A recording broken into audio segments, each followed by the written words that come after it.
He weighs 1.5 ton. And he just cleared it. Just end up driving around everywhere like a nut job. Hello, wonderful people of YouTube. How are we doing? Today is potentially the day that we actually finish bale carting. I mean, it's been chaos trying to get these bales in. And it's not the bales' fault, it's probably our fault because we've got so much going on. And we're just having to grab a few bales willy-nilly whenever we get the chance. I've just hooked up the trailer. Dad's took one load down to the bottom to start stacking, and I'm heading off to the field right now. Look at this, look at this grass. This is a herbal lay field that I didn't film as mowing because I just grabbed it between some showers. After we mowed that, it was super dry, but we actually had loads of rain last week, some real heavy thunderstorms, and it's greened up. There's an amazing amount of clover and stuff in there. So again, another one that's coming into rotation pretty soon. I feel really bad for saying this, but we have quite a lot of grass in front of the cows. So many people have been saying that they're struggling for grass. No, I'm not really struggling for grass. I'm actually really pleased to say we've got a lot this year, which is good news for us. I actually fed a bale of forage rye the other day as well, because you might have seen on my Instagram, one of them, I broke it. I just busted it when I was like bust all the plastic. I put it in the shredder and fed it to the bulls, and they loved it. They demolished the stuff. So I don't know what the feed quality will be like yet. I've not had it tested, but they love eating it. So that's one positive. Also, look at this bit of regrowth we've got going on just here. We did a second cut silage on there as well. And look what we've got left here. So might get third cut on there and then bring that into rotation.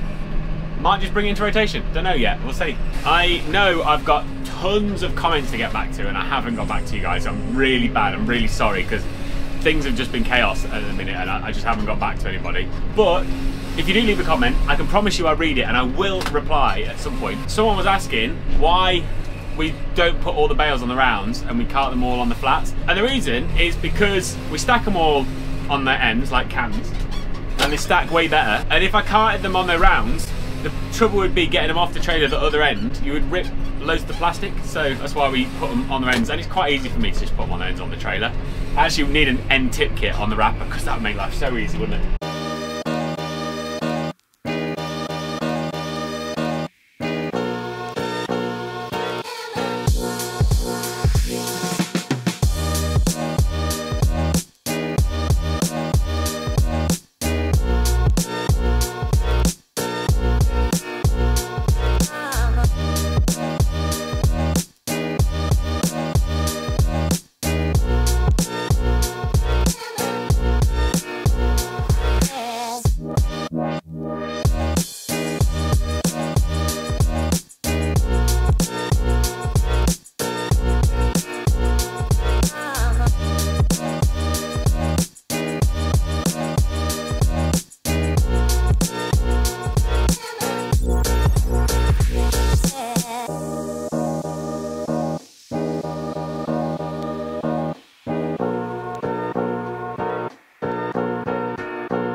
And there we have it. These are the last 2 loads, thank the Lord. We've got a few extras on this one just to get them rounded up, but there's a hell of a stack going on over here. You can see just how far out it's come. We normally come to about the gate with bales, and we're not far off at all. I mean, granted, we have left a little path here to get to these guys, and we've come out a little bit wider, but they've stacked lovely just there, and can't complain too much about them. I've been having a few people ask me on Instagram and also on here about the forage rye silage. I have actually fed a couple of bales, because when I've snagged a couple when we've been moving them, we just feed them straight away. It looks a lot like straw. It's kind of a waxy feeling, a little bit like an oat straw.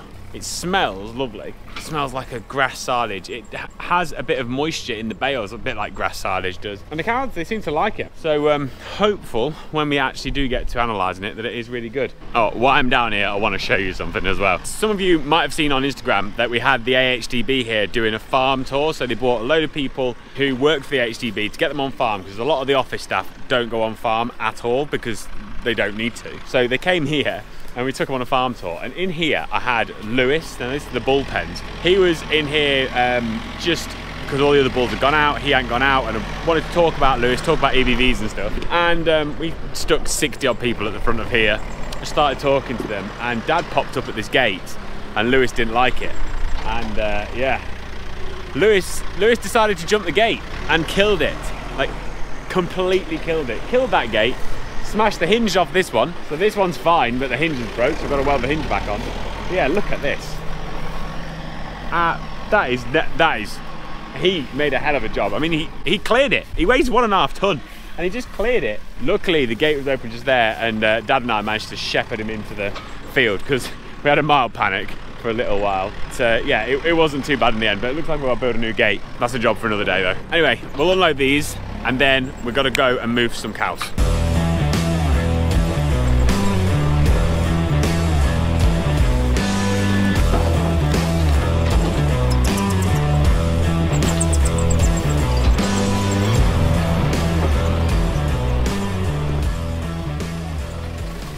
So we've got a group of cows that graze over the roads. We've got a block of ground it's just round some S-bends, and we need to move them back and take them onto some ground that we silaged earlier in the year. So you remember a couple of weeks ago, we took some silage off of a grass field that was getting a bit ahead of the cows. We've got to go and move them back onto there. Dad says there's a lot of grass. I've not been down. I've also just had a very special and exciting pasture take delivery, which I will do its own video about because it's quite a cool piece of kit. Dad's just about to come down on the Corvus and pick me up, and we're going to go head down the road and then bring these cows back, and I'll go and show you that regrowth and where we take them to.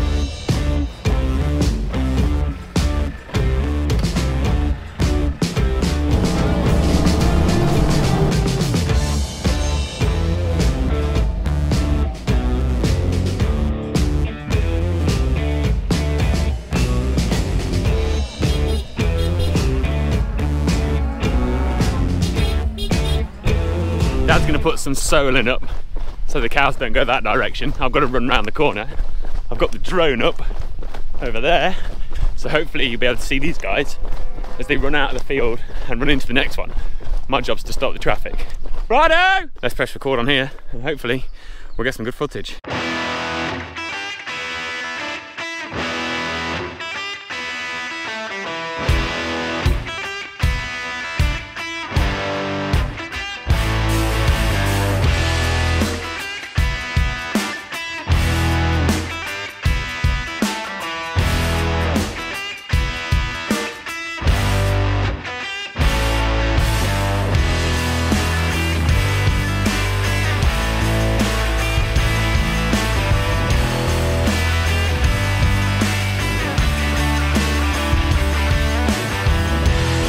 Very handily, we have this little field here, this tiny little field. So we can shut them in here, make sure everything's here before we send them off down the meadows. These guys have got quite a decent run to get right to the other end before they get on their grazing block for today. But it is also handy when we're going the other way because we can shut them in here and then I've got to chase them all the way down the field. So it wasn't built like this, but it's useful.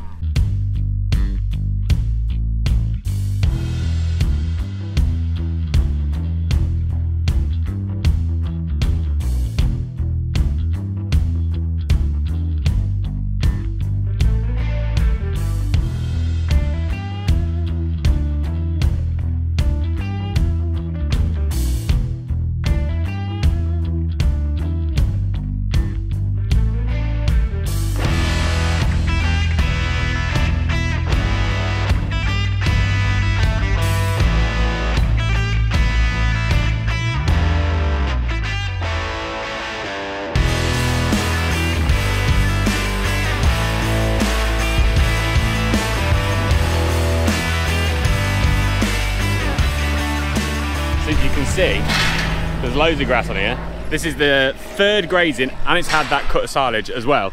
And one thing you might have noticed, a lot of these calves are all heifer calves because these are all like a replacement heifers and whatever else, and the bulls are all out of Thornton. And there's 2 bulls in here. So we've got a Charolais bull there and then we've got a stabiliser bull down there because we've got more than enough cows for 1 bull. So we put 2 bulls in. They're not fighting, as you can see, they keep themselves separate. And we're hoping that's gonna like get them in calf faster. It'll increase our sort of fertility, tighten the calving pattern a little bit. And they're in cracking condition as well, like absolutely chuffed to bits. Loads of grass in front of them. So should, hopefully, as long as everything works fine, be a really good thing for us. Another thing you might have noticed, when we're moving these cows now, because they're all on rotational grazing and they respect these fences, we just put fences up everywhere. So we had a fence across to this bridge and then we had a fence across here from this gateway to that gateway there, and then it just keeps the cows in order and it stops them spreading across the whole field. We actually just end up driving around everywhere like a nut job trying to get them in. You know, Dad's going to demonstrate his new thing now, look.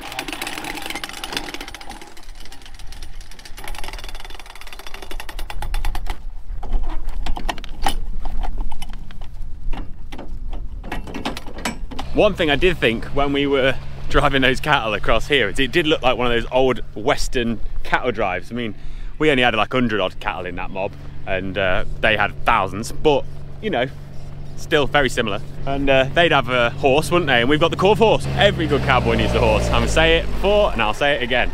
This thing is awesome.